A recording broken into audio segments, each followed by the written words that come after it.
ব্যক্তির লাভ ক্ষতি থেকে শুরু করে রাষ্ট্রের উন্নয়ন সবকিছুর পেছনে থাকে অর্থনীতির অবদান। সেজন্য দরকার আর্থিক হিসাব নিকাশ আর অর্থনীতির চুলচেরা বিশ্লেষণ।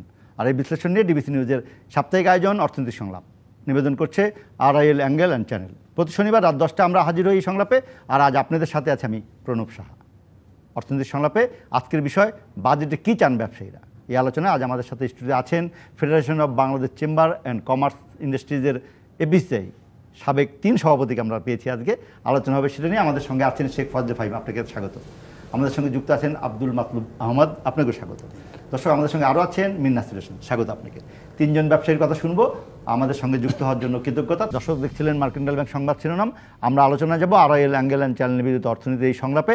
আমি শুরুতেই বলেছি যে আমাদের সঙ্গে আছেন 3 জন FBCI সাবেক সভাপতি এবং আমাদের আজকের আলোচনার বিষয় বাজেটে কী চান ব্যবসায়ীরা। আগামী 6 জুন, মাঝখানে মাত্র 4-5 দিন সময় আছে। আমি ফাহিম আপনাদেরকে শুনতে করতে চাই যে আসলে আপনারা কী চান বাজারে। সবসময় আমরা দেখি যে ব্যবসায়ীরা চায়, যারা নানা রকম কর্পোরেট ট্যাক্স কম চান, ট্যাক্স অব্যাহতি চান, এবং সব জায়গায় একটা চাওয়ার ব্যাপার আছে। আর আমরা সাধারণ মানুষটা দেওয়ার ব্যাপার আছে, যারা ট্যাক্স দেয় সাধারণ মানুষ, আপনারাও দেন। এই বাজেটে আপনারা কী চান আসলে? আপনি যদি এখন মনে করেন, আমি মনে করি তরুণ উদ্যোক্তাদের মধ্যে, তরুণ সভাপতির মধ্যে একজন, যারা সাবেক সভাপতি আমাদের 3 জনের মধ্যে, আপনার দিক থেকে যদি বলেন যে আপনি কোনো রকম একটা অর্থনৈতিক সংকটের কথা বলছি, আমরা চ্যালেঞ্জের কথা বলছি, IMF-এর শর্তের কথা বলছি, এবং 3 বছরের মেয়াদের পরে এসে নতুন সরকারেরও নতুন বাজেট এবং প্রথমবারের বাজেট, এবং অর্ধদিন পরে আমাদের নতুন অর্থমন্ত্রী সে, তার জন্য একটা চ্যালেঞ্জ। আপনারা কি চ্যালেঞ্জ আছেন বাজেটে, আসলে কি হবে? জি, আপনাকে ধন্যবাদ। আমরা ব্যবসায়ীরা তো এই দেশেরই নাগরিক। তো নাগরিক হিসেবে আমরা যেটা, আমার বিশ্বাস যে আমাদের মুরব্বিয়ানরা আছেন, মাতলুব ভাই, নাসির ভাই, আমরা সবাই চাই যে আমাদের জাতীয় স্বার্থটাকে সিকিওর করে বাংলাদেশে বেসরকারি খাতে যে 17 লক্ষ কোটি টাকার উপর বিনিয়োগ আছে, এই বিনিয়োগটা জানি সিকিওরড হয়, অর্থনৈতিক কর্মকাণ্ড সচল হয়। এবং আমরা দীর্ঘদিন যেটা শুনে আসছিলাম যে আপনার ইজ অফ ডুইং বিজনেস এবং কস্ট অফ ডুইং বিজনেস, এটা কম্পিটিটিভ হয় জানি। সারা বিশ্বব্যাপী আপনি আমাদের একটা ইনফ্লেশনারি প্রেশার চলছে। যে সকল দেশের কারেন্সিতে আমরা ট্রেড করি, সেই সকল দেশে কিন্তু টাকা ছাপিয়ে এই সার্কুলেশনটা বাড়িয়ে তারা এটাকে অ্যাড্রেস করে মডার্ন মনিটারি থিওরির মাধ্যমে। ফেডারেল রিজার্ভ যখন ইন্টারেস্ট বাড়ায়, আর বিশ্বব্যাপী যদি $13 ট্রিলিয়ন এক্সেস মানি সার্কুলেশন থাকে, তখন প্রতিটা দেশ কিন্তু কারেন্সি ডিভ্যালুয়েশনে সাফার করছে। আপনি খেয়াল করে দেখেন, প্রত্যেকটা দেশ, বাংলাদেশ শুধু একা না। 86 থেকে আমাদের 117তে এসছে, কিন্তু বিশ্বব্যাপী কারেন্সি ডিভ্যালুয়েশনের ট্রেন্ডটা যে শুরু হয়েছে 2022 সালের জানুয়ারি মাসে IMF-এর একটা প্রতিবেদনে এটা বলা হয়েছিল যে এটা হবে। এই কারণে বিশেষ করে আমাদের জন্য, বাংলাদেশের জন্য, আমাদের সব কিছু আমদানি নির্ভর। আমাদের ওরকম কাঁচামাল যেহেতু নেই, বীজ থেকে শুরু করে আপনার ফার্টিলাইজার বলেন, কৃষিতে ক্যাপিটাল মেশিনারি, এগ্রিকালচার মেকানাইজেশনের জন্য সেচ দেন সেই ডিজেলও। জি, ওই ডিজেলও। তো সেই জায়গাতে আমাদের জন্য চাপটা বেশি। মূল্যস্ফীতি এবং মুদ্রাস্ফীতির কারণে বাংলাদেশের যে বিনিয়োগটা 17 লক্ষ কোটি টাকার অধিক বেসরকারি খাত থেকে করা, এবং এই বিনিয়োগটা কিন্তু যারা বিনিয়োগ করেছে শুধু তাদের জন্য না, এর সাথে অসংখ্য এমপ্লয়মেন্ট আছে, এর সাথে বিভিন্ন ইন্ডাস্ট্রিজ জড়িত আছে। তো ওই অর্থনৈতিক চাক্কাটা যদি সচল যেই পর্যায়ে থাকার কথা, আমাদের রূপকল্প 21-কে মাথায় নিয়ে 8.75 ছিল গত বছরের 2022 সালে 8.75 ছিল গ্রোথ। গত বছরের লাস্ট কোয়ার্টারে ছিল 6.25, এবং 2023-র ফার্স্ট কোয়ার্টারে ছিল 6.07। তো ওটাকে যদি আমরা একটা ইন্ডিকেশন দেখি, জাতীয় স্বার্থটাকে মাথায় রেখে পলিসি লিডারশিপ, যে সকল মিনিস্ট্রি কনসার্ন আছে, যেরকম finance, industry, commerce, food and agriculture, বিশেষ করে তাদের থেকে আমরা প্রত্যাশা করি যে তারা তাদের প্রুডেন্ট ইনপুট ছিল বাজেটে এই বাস্তবতাগুলো যে নতুন বিশ্বের, সেটাকে অ্যাবজর্ভ করার। আমি এটা বলে শেষ করব যে মুদ্রাস্ফীতির কারণে এবং গত বছর $21 বিলিয়ন যে আমদানি কাঁচামাল কম হয়েছে, সেই কারণে কিন্তু বেসরকারি খাতে একটা ডেট ক্রিয়েশন হয়েছে। এই ডেটটা আপনার সিস্টেমে কিভাবে অ্যাবজর্ভ করবে? এটার জন্য তো আপনি পেনালাইজ করতে পারবেন না যারা উদ্যোক্তা, কারণ এলসি করা যায়নি ন্যাশনাল ইন্টারেস্টে, ওটা মাথায় রেখেই বলছি। সো এটাকে তো আমাকে অ্যাবজর্ভ করে নিতে হবে। এই অতিরিক্ত দেনাটা যে অ্যাডিশনাল কস্ট, এবং এটাকে আমি কিভাবে অ্যাবজর্ভ করব, সেটার উপর নির্ভর করবে আমাদের বাজেট। সেটা অ্যাবজর্ব করার জন্য বাজেটে কিছু করা উচিত না, আপনি কি মনে করেন? গভর্নমেন্টের ফাইন্যান্সিয়াল সিস্টেমে বিভিন্ন টুলস অ্যান্ড ইনস্ট্রুমেন্ট থাকে, ট্যারিফ থেকে শুরু করে বিভিন্ন রকমের ইনসেন্টিভের মাধ্যমে, ট্যারিফ রেশনালাইজেশনের মাধ্যমে এগুলো করা যেতে পারে। একই সাথে আপনার ফিসক্যাল পলিসিতে যেই আপনার কস্ট অফ ক্যাপিটাল বাড়ছে এখন 12%, বলা হচ্ছে ট্রেজারির থেকে 3.5%, কিন্তু অসংখ্য ব্যবসায়ীদের কাছ থেকে আমরা যেটা জানতে পারছি যে অনেকের কাছ থেকে তারা চিঠি পাচ্ছে যে 16%, 17%, কিন্তু ট্রেজারি কিন্তু 12%। তো সেই জায়গায় কিন্তু কস্ট বেড়ে যাচ্ছে। এখানে রেগুলেটরের একটা ভূমিকা আছে জিনিসটাকে মনিটর করার, যে ওয়েদার তাদের যেই ইনস্ট্রাকশন অথবা সার্কুলার আছে ওটা ঠিকমতো আপনার ইমপ্লিমেন্টেড হচ্ছে কিনা। মাতলুব আহমেদ, যদি বলেন আমরা কর অব্যাহতি চাই, শুল্ক ছাড় চাই, কারণ ব্যবসা তো আপনাকে চালিয়ে নিবে, আপনার সব জায়গায় ব্যবসার খরচ বেড়ে গেছে। আমাদের নিজস্ব গবেষণা গত সপ্তাহে আপনি দেখেছেন এমসিসি এর সেমিনারে বলা হয়েছে যে আমরা 2 ধাপ অবনতি হয়েছে আমাদের ইঞ্জিনিয়ারিং বিজনেসের ক্ষেত্রে। এটা আমাদের নিজস্ব গবেষণা, দেশীয় গবেষণা। সেই ক্ষেত্রে শুল্ক ছাড় করে ব্যবসায়ীদের, যেটা ফাহিম আহমেদ বলার চেষ্টা করেন যে অর্থনীতিটাকে সচল রাখা এখন বড় ধরনের চ্যালেঞ্জ। সেটার জন্য বাজেটে যদি ট্যাক্স বাড়ে, আমার অর্থনীতি যদি চাপের মধ্যে থাকে, আইএমএফের সকল শর্ত মানার জন্য যদি কর অব্যাহতি আর না বাড়ানো হয়, বা যদি ধরেন যে ভ্যাটের অবস্থা যদি বাড়ে, তাহলে আপনি সার্ভাইভ করবেন কীভাবে? সেখানে দেশের অর্থনীতিটা কী হবে? ওয়েল, সবচেয়ে আগে দেখতে হবে যে এবারে বাজেট আরও বাড়ছে, সবই বাড়বে। এবার 8 লক্ষ হাজার কোটি টাকা হবে। সেখানে আমাদের যারা প্রাইভেট সেক্টর যে আহরণ হবে, সেখানে নাকি প্রায় 6 লক্ষ হাজার কোটি টাকার মতো থাকবে। তো expectation from the private sector is very high. আচ্ছা, কিন্তু সরকারের এটা maiden budget in the new form, মানে নতুন সরকারের এটা প্রথম বাজেট, এটাকে বলে হানিমুন বাজেট।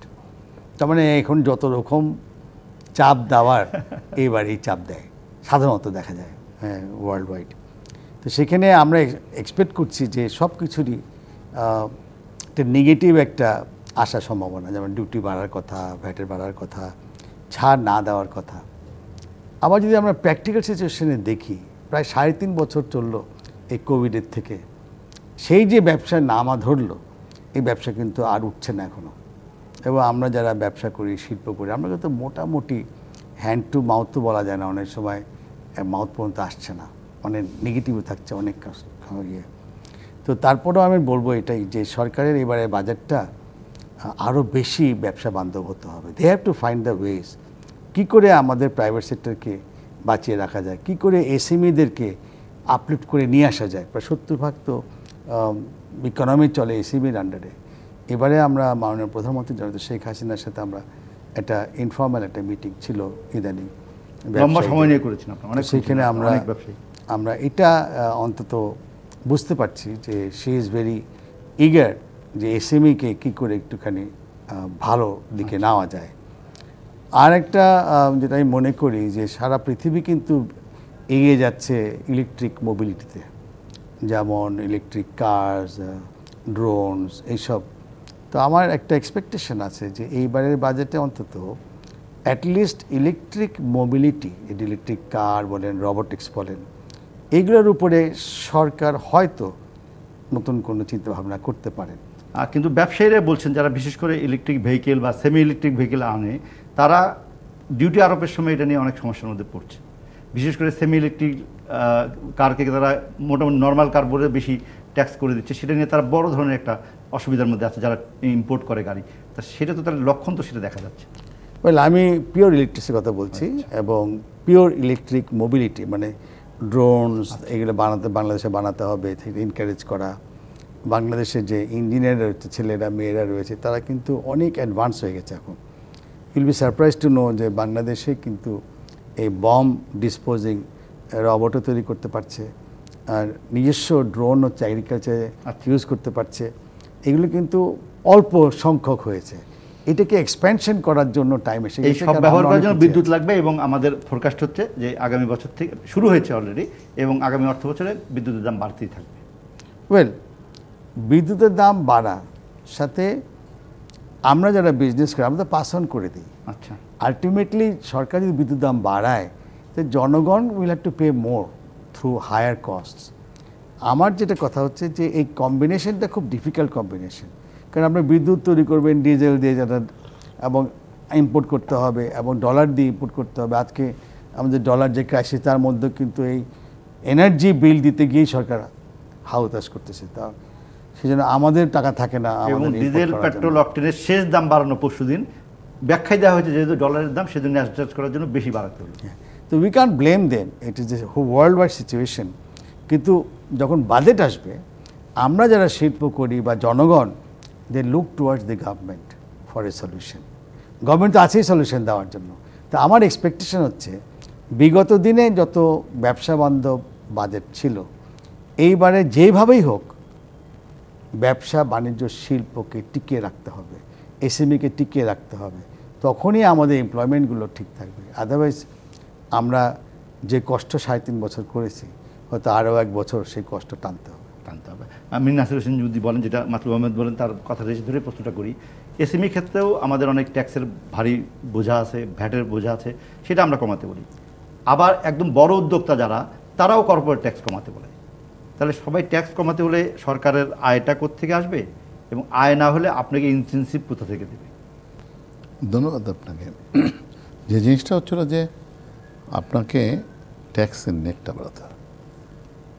আজকে বাংলাদেশের ইকোনমি কি, $460 বিলিয়ন ইকোনমি, পার ক্যাপিটাল ইনকাম $2700। তো সেই দেশে কি করে এক কোটি লোকের মাত্র তাও নতুন একটা প্রয়োজন দেখা যায় হয় না পুরা, আর সবাই যারা 3 নাম্বার করে তারা সবাই ট্যাক্সও দেয় না। ট্যাক্স দেয় 30-35 লক্ষ করে। এটা কি ধরনের করে? আমাদের tax GDP ratio 8 point something আর কি, হুইচ ইজ লোয়েস্ট। মানে এই সাবকন্টিনেন্টের বটেই অন্য জায়গা থেকে, নেপালের থেকেও কম যেতে। তো এই অবস্থা থাকলে তো এই অবস্থা হবে, কারণ যারা ট্যাক্স দিচ্ছে তাদের উপরে উপর্যুপরি ট্যাক্স আসছে, হয়রানি বাড়ছে। এটা অশনীয় অবস্থার মধ্যে চলে গেছে। এটা যে যারা মানে যেটা দাঁড়াচ্ছে যে অনেক সময় বলে না, ভালো কাজকেও অনেক সময় পানিশমেন্ট দেওয়া হয়। এটা আমরা পড়ে গেছি সেই জন্যে, সেই একটা চক্রের মধ্যে। তো আপনি যেগুলি বলেছেন সেগুলি কিন্তু যুক্তি রয়েছে, কারণ কর্পোরেট ট্যাক্সের কথা আপনি যদি দেখেন অন্যান্য দেশে, পার্শ্ববর্তী দেশগুলিতে আমাদের থেকে কম। তো এখানে যেটা আমার কাছে মনে হয়েছে যে বৈশ্বিক একটা কারণ তো রয়েছে, কিন্তু আমার মনে হয় ইন্টারনাল ম্যানেজমেন্টের হচ্ছে দুর্বলতা, পলিসি মেকিংয়ের এবং ইমপ্লিমেন্টেশন। এখানে যে জিনিসটা হচ্ছে সেটা হচ্ছিল যে যেটা বলা হচ্ছে সেটা প্রতিপালিত হচ্ছে না। এইটা মানে অ্যাকাউন্টেবিলিটির একটা অভাব আমি দেখতে পাচ্ছি। এই জায়গা থেকে যদি উত্তরণ না ঘটানো যায়, এখন আমরা কী চাই? যে আপনি বলেন যে বাজেট কী চাই? বাজেটে একটা জিনিস চাই, আমি সার্ভাইভ করতে চাই, আমি বাঁচতে চাই as a businessman, as an entrepreneur, as a industry, যেভাবে বলে আই ওয়ান্ট টু সার্ভাইভ। আমাদের কিন্তু ওই পর্যায়ে চলে গেছে, survival has become at stake. মানে আমাদের ব্যবসায়ী কমিউনিটি থাকা না থাকার অস্তিত্ব সংকটের মধ্যে চলে গেছে। যে জিনিসটা হয়েছে, আমাদের তো একটা গাড়ির ব্যবসা করেন, শখ হাউসের একটা পরিমাণ আছে, কতটুকু নিতে পারবে। এখন একসাথে অনেকগুলি ঘটনা ঘটে গেল। আপনার হচ্ছিল যে ডলারের দাম বেড়ে গেল, ব্যাংকের ইন্টারেস্টের দাম বেড়ে গেল, গ্যাস আমরা বর্ধিত দাম কতবার মানে যেটা 16 টাকার থেকে 30 টাকা হলো, কিন্তু পর্যাপ্ত গ্যাস আমরা পাচ্ছি না। ইলেকট্রিসিটিতে প্রত্যেক 3 মাসে বাড়বে বলে IMF যেটা করেছে সেটা চলছে। আর একটা অদ্ভুত স্টেটমেন্ট লাগলো কালকে, যে 2 দিন আগে যে বিদ্যুতের দাম বাড়লো, তখন বলে আন্তর্জাতিক বাজারে দাম করেছে, কিন্তু ডলারের জ্বালানি তেলের ব্যাপারে, হ্যাঁ। তো ঘটনা হচ্ছিল যে এইখানে এতগুলি জিনিস যে কোনো লোকের জন্য, যে কোনো ব্যবসায়ীর জন্য একবারে বেয়ার করা সম্ভব না। আমরা কিন্তু বিভিন্ন সময় দাম বেড়েছে, গ্যাসের দাম কোথায় 1.5 টাকা 2 টাকা থেকে আরম্ভ করে 16 টাকা উঠেছিল। তো সেগুলি আস্তে আস্তে অ্যাডজাস্টমেন্ট হয়ে যায়, পাস হয়ে যায়, কিন্তু তার জন্য একটা সময় দরকার।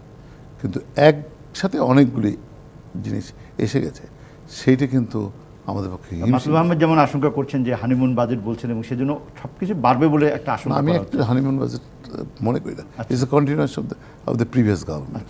তবে এইটা is not the first year, তো মানে আমার আম্বল তাহলে যদি সবকিছু ট্যাক্স বাড়ে তাহলে তো আপনার সেই সার্ভাইভালের আরো বেশি বড় মানে সংকট হবে। আমার তো পড়বে। এবং ইনফ্লেশন যে কথাটা বলা হচ্ছে, এই কন্ট্রাকশনে মনিটারি পলিসি দেওয়া হয়েছে, আপনার ব্যাংকের ইন্টারেস্ট রেট ওপেন করে দেওয়া হয়েছে, আমি অনেক মানে ডলার এবং কারেন্সিকে ওপেন করে দেওয়া হয়েছে। এগুলো কিন্তু প্রাইভেট সেক্টর আগে থেকে বলা হয়েছে। আগে থেকে যদি করা হতো আজকে ডলারের দাম এত এই পর্যায়ে যেত না, এবং আস্তে আস্তে অ্যাডজাস্টমেন্টও হয়ে যেত, যেটি ইন্ডিয়াতে হয়েছে, অন্য দেশে হয়েছে। আমাদের সেই 84, 85 আমরা দীর্ঘদিন ধরে রেখেছে আর্টিফিশিয়ালি। সেন্ট্রাল ব্যাংক ইন্টারভিন করেছে, যার জন্যে বাজারের মূল্যে এখন কি তার খেসারত দিতে হবে? এখন অবভিয়াসলি আপনি যখন একসাথে আনবেন, এটা যদি পর্যায়ক্রমে হতো তাহলে কিন্তু গায়ে বাঁধত না। কিন্তু একসাথে অনেকগুলি জিনিস হওয়াতে এটা আমাদের মানে সার্ভাইভাল ইজ অ্যাট স্টেক। তার সেই জন্য তো আপনার চাওয়াটা জানতে চাই, আপনাদের চাওয়াটা আমরা চাই হচ্ছিল যে আরো প্র্যাগমেটিজম এখানে। এইখানে যে জিনিসটা যে আপনার আজকে রেভিনিউ বাজেটে 3,70,000 কোটি টাকা ছিল, এবার 4 মানে এনবিআরটা আর কি 4,80,000 কোটি টাকা ধার্য করা হচ্ছে যতটুকু আমি শুনলাম। এই আহরণের ক্ষমতা তো মানে ক্যাপাসিটি বিল্ডিং করেনি। না করে তাহলে কী হবে? বাজেটে যত ডেফিসিট হবে তত কিন্তু সংকট বাড়বে। আজকে 5.2% হচ্ছিল ডেফিসিট, তার মধ্যে আভ্যন্তরীণ সূত্র থেকে 1,55,000 কোটি টাকা তোলা হবে বলে নেক্সট ফিসকালে। তো এটা তো ডিফিকাল্ট, কারণ তখন ক্রেডিট ফ্লো আপনার ব্যাহত হয়ে যাবে, বেসরকারি ক্ষেত্রে অনেক বেশি কমবে। আর 2 নম্বর হচ্ছিল is the costliest borrowing of the government. কারণ 10%, 12% যদি নিয়ে নিতে হয় ডিফিকাল্ট, কারণ যেটা আমরা বৈদেশিক ইয়ে থাকে সেখানে রেট অনেক কম থাকে। সেই জায়গায় কিন্তু বাস্তবায়নের আমরা দুর্বলতা দেখছি। সেখানে আমার কাছে যেটা মনে হয়েছে উন্নয়ন প্রশাসনের একটা দুর্বলতা, এবং প্লাস হচ্ছিল তড়িৎ সিদ্ধান্ত গ্রহণের না করার জন্য এগুলো হচ্ছে। যদি আমরা বৈদেশিক সাহায্য বা ঋণ যে প্রজেক্টগুলো আছে সেটা যদি করতে পারতাম তাহলে আমার দ্বিমাত্রিক সুবিধা হতো। একটা বাজেটের ডেফিসিটটা অ্যাড্রেস করা যেত, আর ডেট সার্ভিসিং ক্যাপাসিটিটা আমরা আমাদের বাড়ানো। তো এখন যে জিনিসটা হয়েছে, যতক্ষণ পর্যন্ত এনবিআর এবং ট্যাক্সের সোর্সকে সুগঠিত না করা যাবে, আমরা অটোমেশনের কথা বলছি দীর্ঘদিন। প্রাইভেট সেক্টরতে ঢাকা চেম্বার, চিরং চেম্বার আমরা অফ করেছিলাম।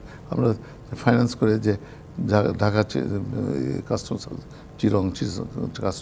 চিরং চেম্বার আর এটা ঢাকা চেম্বার থেকে করা হয়নি, কারণ হচ্ছিল যে মাইন্ডসেটটা চেঞ্জ হয়নি।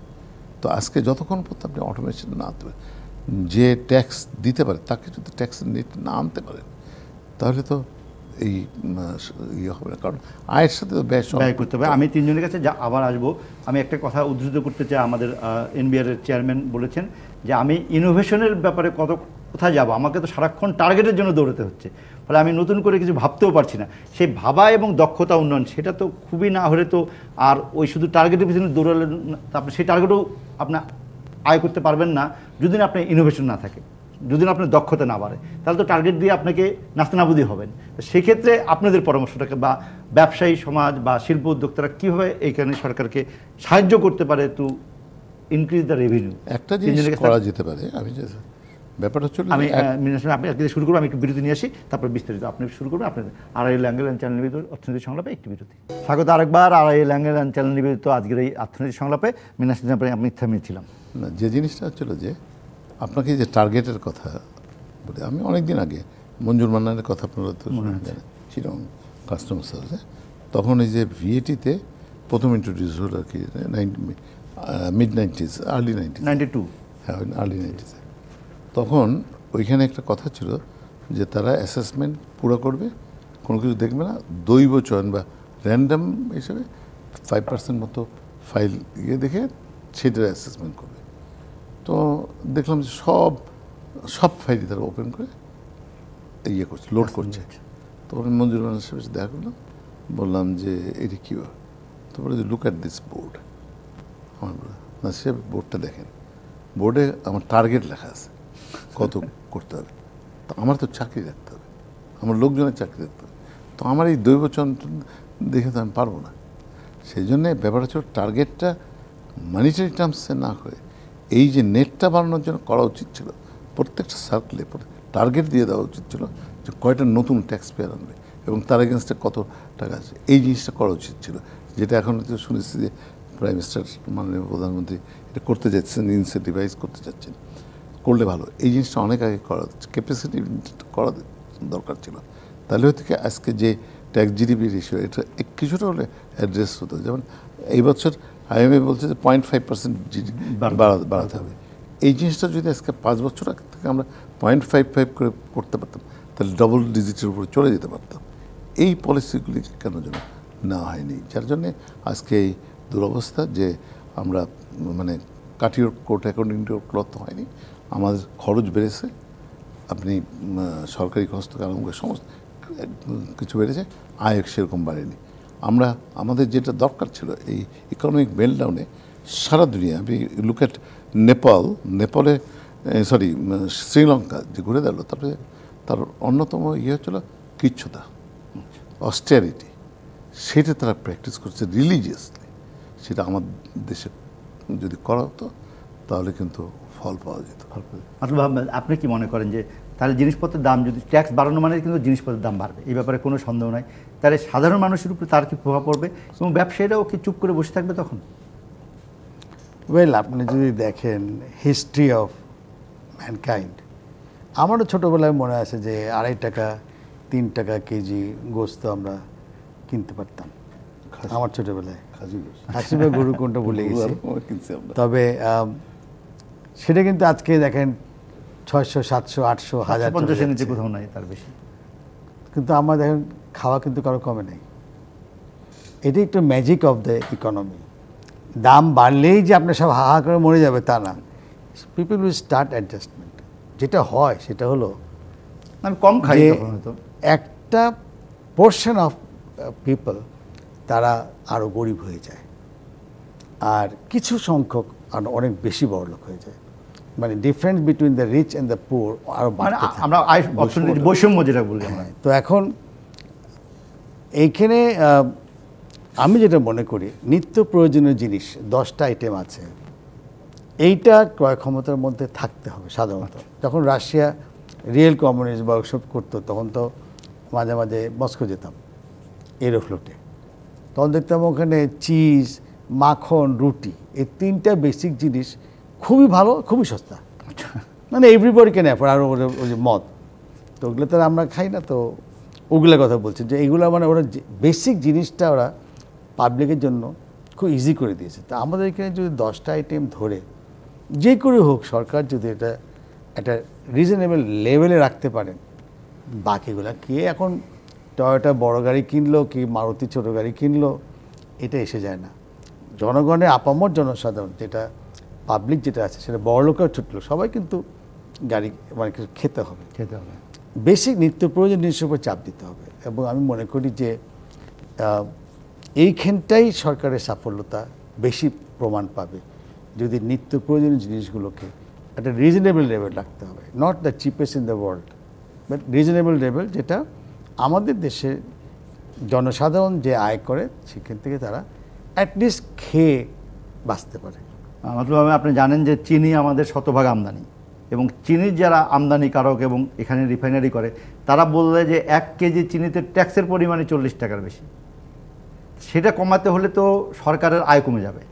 তা সরকার নিত্যপণ্য এবার যে খেজুরের দাম, তার একটা বড় অংশ ছিল ট্যাক্সেশনের বিষয়, সেটা আমরা আলোচনা করেছি তখন রমজান মাসের সময়। তাহলে সরকার এখন একমাত্র আপনি স্থিতিশীল বলতে পারেন ধানের দাম বা চালের দাম, তাও একটু বেড়েছিল জন্য উৎপাদন বেড়েছে, এবং সেজন্য আমাদের এই বছর এই 30 জুনের মধ্যে সমাপ্য অর্থ বছরে আমাদের 1 টন চাউলও আমদানি করতে হয় নাই।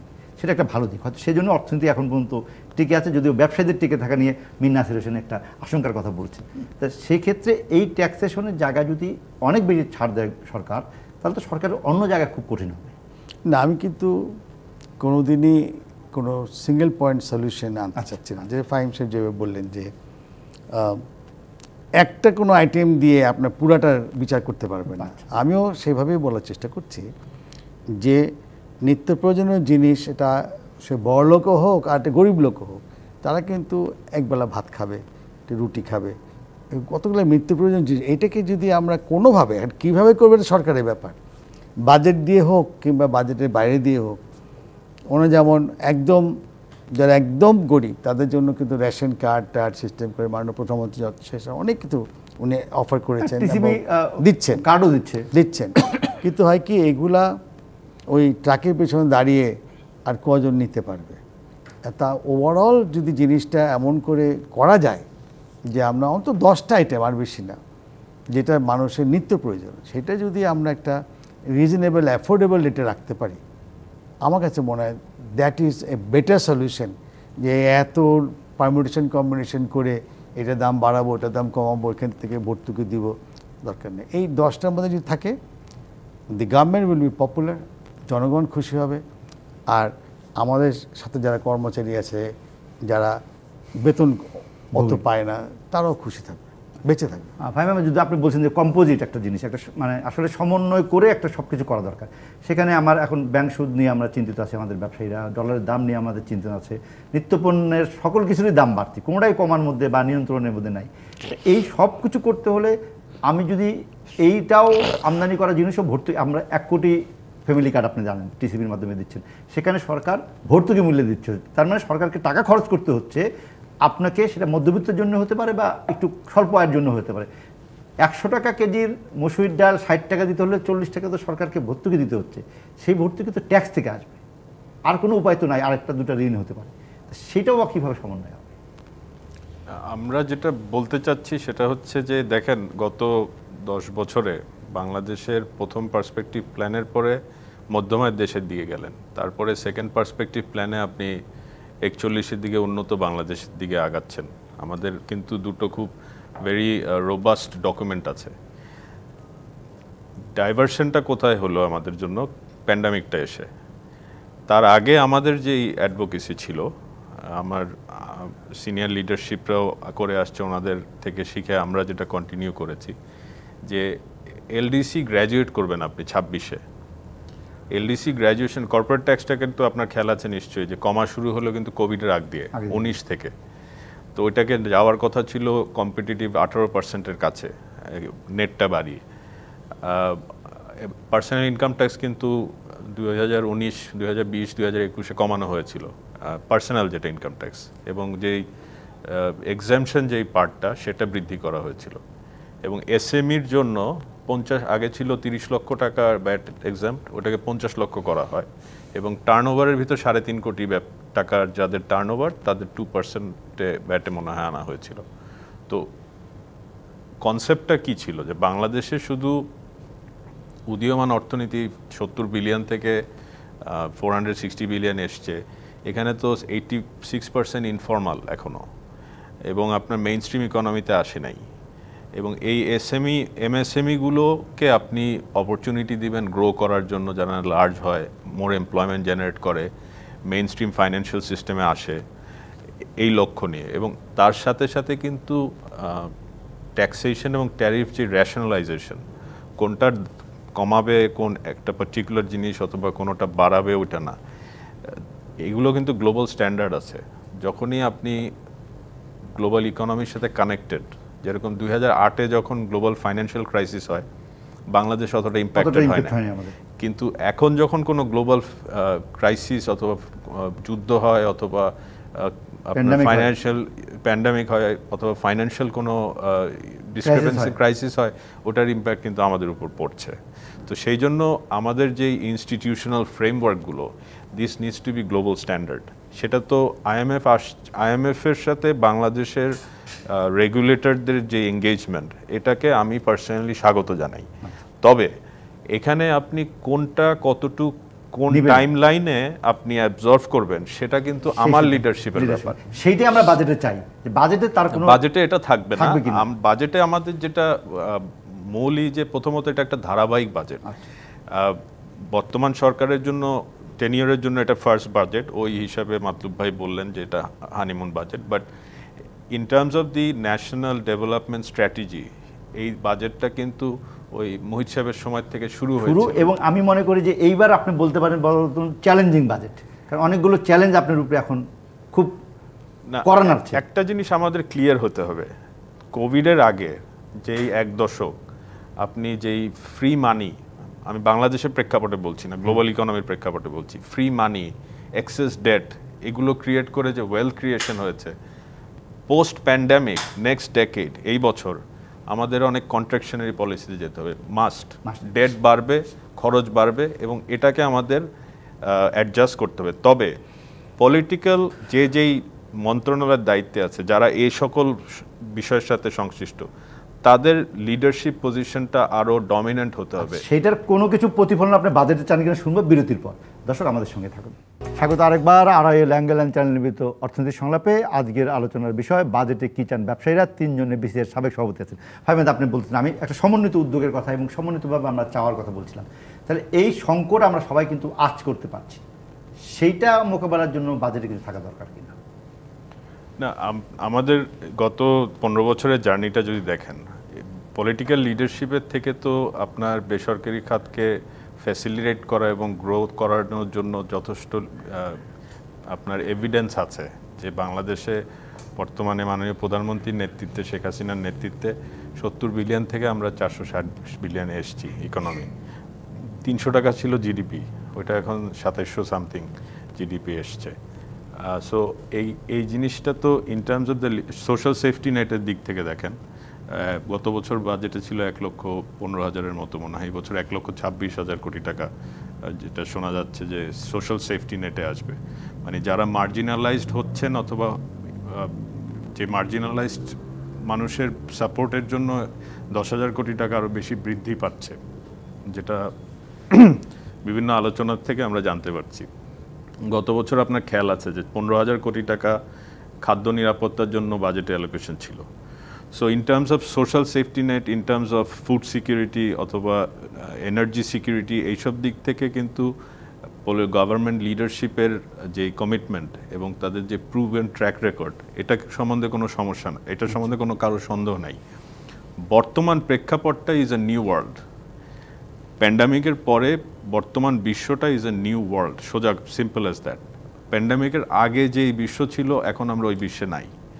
আপনি ডাব্লিউটিও সঙ্গে যুক্ত ইউক্রেন রাশিয়ার যুদ্ধ এবং ফিলিস্তিন ইসরায়েল যুদ্ধ, সেগুলো তো আছে। গাজাতে যে জেনোসাইড হচ্ছে অথবা ইউক্রেন যুদ্ধটা, আপনি ডাব্লিউটিও রেগুলেশন অনুযায়ী যা জিনিস বাংলাদেশের মতো দেশকে মানা করা হয়েছে, যে আমাদের 8%-এর উপর ইকোনমিক ইফিসিয়েন্সি বেড়েছে বলে ইনসেন্টিভ বন্ধ করতে হবে।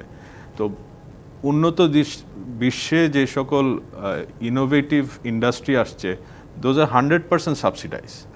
আমার কৃষিতে আমি সাবসিডি দিতে পারবো না, আমার যেই এক্সপোর্ট, হাইয়েস্ট এক্সপোর্ট আমার গার্মেন্টস আরএমজি আমি দিতে পারবো না, আমার কোনো নতুন ইন্ডাস্ট্রি, সানরাইজ ইন্ডাস্ট্রিতে আমি ইনসেন্টিভ দিতে পারবো না। অথচ আপনি ইলেকট্রিক ভেহিকেল বলেন, সেমিকন্ডাক্টর বলেন, এইসব ইসে কিন্তু হাইলি ইনসেন্টিভাইজ এবং ইন্টেলেকচুয়াল প্রপার্টি দিয়ে বন্ধ। তো বাংলাদেশের পভার্টি 46% থেকে 18% আনা হয়েছে গত 10 বছরে। তো বাংলাদেশের অর্থনীতির সাইজ বড় হয়েছে। বাংলাদেশের বড় বড় 3টা শক, এই যে যুদ্ধগুলো এবং আপনার প্যান্ডামিকের সময় আপনার খেয়াল আছে যে আপনার we were 5th best country in the world pandemic economic ম্যানেজমেন্টের দিক থেকে। ইকোনমিকতে যেই ধসটা নামবে ওই সময় বলা হয়েছিল, ওইটা হয়নি কিন্তু। সো ম্যাক্রো ইকোনমিক ট্রেজেক্টরি বাংলাদেশের স্ট্রং। বাংলাদেশের সবার উপরে লিডারশিপ, মানে প্রধানমন্ত্রীর নেতৃত্ব স্ট্রং। আপনার রোবাস্ট ইনস্টিটিউশন আছে, কিন্তু আপনার যে ডিপার্টমেন্ট ওয়াইজ লিডারশিপটা দরকার, সেখানে একটা ক্রাইসিস। আমরা মনে করি যে যেই লক্ষ্য এবং দর্শন, তার সাথে একটা ডিসকানেক্ট আছে বাস্তবায়নের ক্ষেত্রে। আমরা তার অনেক ইন্টারনাল ম্যানেজমেন্টটা ইজ ইস্যু, এক্সটার্নাল শক কিন্তু আছে। সেইটা কিভাবে মাতলুব আহমেদ, সেটা ম্যানেজমেন্ট করার জন্য কোনো সমাধান বা সুপারিশ আপনি আছে কিনা অল্প সময়? ইন্টারনাল ম্যানেজমেন্টের মধ্যে আমরা এখন যেটা বুঝি আর কি, স্পেশালি এনবিআরকে নিয়ে অনেক কথা হচ্ছে যে যারাই পলিসি করে তারাই আবার আহরণও করেন, মানে যে পলিসি বানা যে আহরণ করে। এটাকে যদি একটু ভাগ করে দেওয়া যায়, যে পলিসি যারা মেকার থাকবে তারা ইকোনমির সবার সাথে কথা বলবে এবং কোথায় চাপ দিতে হবে, কোথায় রিল্যাক্স দিতে হবে, কোথায় একটু ইনসেন্টিভাইজ করতে হবে, পলিসি মেকাররা করবে। আর যারা আহরণ করবে তারা অনলাইন সব সিস্টেম ডেভেলপ করে এবং আমাদের প্রাইভেট সেক্টরে বসে যারা ট্যাক্স দিচ্ছে, ইনোভেশন করবে, এটা ভাগ করতে হবে। যত তাড়াতাড়ি করতে পারবে তত তাড়াতাড়ি এনবিআর আরও এফিশিয়েন্ট হবে। ঠিক একইভাবে ফাহিম সাহেব যেভাবে বললেন, যে অন্য অন্য মিনিস্ট্রিতেও যেমন কমার্সের একটা রিসার্চ থাকা দরকার, এই ধরনের আরও যেখানে যেখানে ইমপ্রুভমেন্ট দরকার সেগুলো করলে তখনই কিন্তু এটা এফিসিয়েন্সিটা বাড়বে। What he is trying to say যে এফিসিয়েন্সিটা বাড়ানোই হচ্ছে একমাত্র উপায় for future development of the country. মিন্নাস যদি শেষ করেন। আসলে আমাদের যে জিনিসটা করতে হবে সেটা হচ্ছিল যে আন্তঃমন্ত্রণালয়ের যে সমন্বয়টা, দ্যাট ইজ ভেরি ইম্পর্টেন্ট। কারণ কমার্স সাথে ট্যারিফ কমিশন থেকে আরম্ভ করে আপনার ফাইন্যান্স মিনিস্ট্রি, এগ্রিকালচার, এগুলো সব একভাবে একটা গভর্নমেন্টের একটা উচিত হবে কোর কমিটি করে দেওয়া। তারা অ্যাসেস করবে যে কতটুকু কান্ট্রি রিকোয়ারমেন্ট, সেটা অ্যাসেস করবে এবং স্ট্র্যাটেজি দেবে। আমাদের অনেক কিছু তো ইম্পোর্ট করতে হয়, সেটা কখন করা আমাদের জন্য দরকার, এই জিনিসটা করতে হবে। আরেকটা ছিল যে এই যে দ্রব্যমূল্যের কথা, এটা সাপ্লাই চেনটা আমাদের খুব লম্বা এবং এখানে অনেক ডিস্টরশন। আমরা লজিস্টিক আইন করেছি, আমি জানি না যে সেটা থেকে কোনো উপকার অনেক ডিস্টরশন আছে। আপনি দেখেছেন এবার বেগুন অনেক উৎসাহ নিয়ে আপনার, কারণ বেগুনের সিজনটা এবছর রোজার সাথে হয়ে গেছিল, সেজন্য কৃষক আগে থেকে চিন্তা করে রোজার মধ্যে অনেক বেগুন লাগবে, তারা প্রোডাকশন বাড়িয়েছিল। কিন্তু দেখা গেলো যে এটা হিত বিপরীত, মানে আপনার দেশের বিভিন্ন জায়গায় 4 টাকা 5 টাকা বেগুন, আপনার এখানে ঢাকায় এসে 40 টাকা 50 টাকা বা কোনো কোনো সব বেশি হয়েছে। এই জায়গাটা ম্যানেজমেন্টের উন্নয়ন করতে হবে, কারণ সরকার কিন্তু দুর্বল নয়, যথেষ্ট শক্তিশালী এবং সরকার চাইলেই পারবে।